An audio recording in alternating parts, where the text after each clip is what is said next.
So with the US Open Series well underway, we had some big winners at Washington, which was the biggest tournament of the week, and also some tournaments in Europe that are still on the clay courts. Let's go have a look at who won, and then go have a look at the rankings. So taking a look on the women's side last week, we had two tournaments going on, starting in Washington with Fernandez winning the biggest trophy of her career, beating Kalinskaya in the final 6-1, 6-2. Over in Prague, we had Buzkova taking out the title against Noskova 2-6, 6-1, 6-3. And then on the men's side, we start on the clay in Kitzbühel with Bublik winning his second clay court title in a row against Kazo 6-4, 6-3. And Didiri in Umag, he also won back-to-back weeks on clay, beating Tabiner in the final 6-3, 6-3. And then the big one over in Washington with de Minaur taking out Fokina 5-7, 6-1, 7-6, and he saved match points as well to get the title. Heartbreak for Fokina, but he did get a boost in the rankings. All right, players outside the top 10 on the WTA that went up in the rankings this week. Starting with Fernandez, she went up 12 spots to number 24 in the world after winning the title in Washington.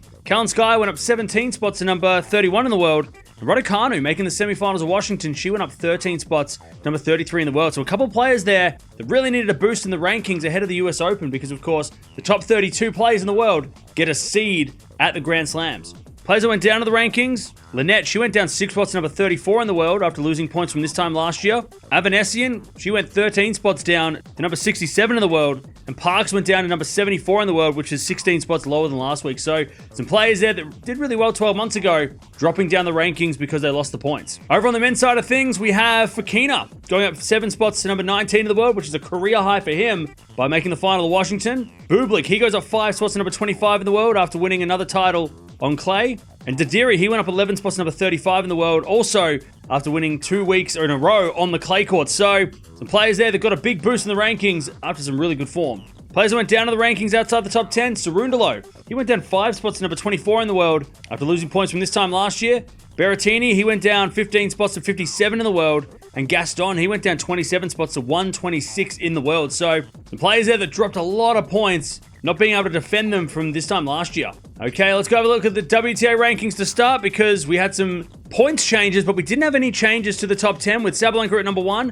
Gauff stays at 2 with Swiatek at 3. Pegula comes in at 4 with Andreeva at 5. Zhang at 6. Anisimova at 7. Keys at 8. Pellini at 9. And Badosa rounds out the top 10. So no changes to the top 10. That's because most of the players didn't play this week. But next week in Canada, most of these players are playing. So expect some changes to the rankings next week. Over the race to the finals, and again, no change because most of the big players didn't play last week. With Sabalenka, the only player that's qualified on points, she stays at number 1, with Swiatek at 2 and Gauff at 3.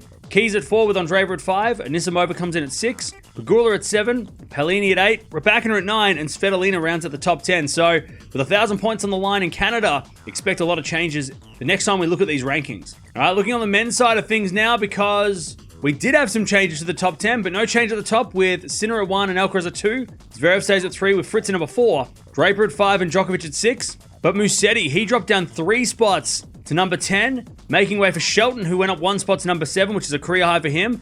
De Minaur gets back in the top 10 after winning in Washington. He's at number 8 in the world now. Rune stays at number 9, and Rublev, he dropped out of the top 10 completely after losing points from this time last year. So, there's a real traffic jam between sort of 8 and 12 in the world. And of course, with the US Open Series still underway and we've got 1,000 points in Canada, we should see some more changes over the next couple of weeks. Over to the race of the finals now, and again, no change at the top with Alcaraz only player so far on points that is qualified for the ATP Finals. Sinner at number 2, he's not far away. If he has a good couple of weeks in America, he should be able to qualify as well. Djokovic comes in at 3, with Zverev at 4 and Draper at 5. Musetti at 6 and Fritz at 7. But it's de Minaur. He goes up again into that number 8 spot, 2 spots higher than last week, pushing Shelton down to number 9 and Ruud down to number 10. So a little bit of a change there, of course, because 500 points added to the total of de Minaur, who's already having a really good season. So we're really interested to see how this looks because a lot of these players are actually not playing in Canada next week. So a good opportunity for players that are outside this top 10 to get a boost in the rankings. So there it is. They are the rankings for this week. No major changes really because of not many big names playing, but of course on the women's side, we have a lot of big names playing in Canada. On the men's side, not so much. So an opportunity for some of the lower ranked players, those players between sort of 10 and 20 in the world, to possibly get in the top 10 before that US Open comes up in a couple weeks' time. But let me know in the comments below. What's been the biggest shock of the week for you so far? Has it been something like Raducanu, slowly climbing up the rankings and could be seeded at the US Open in a few weeks' time? Maybe it's Fernandez winning the title or de Minaur saving match points to win his title. But there it is. They're the rankings for this week. We'll see what happens in Canada.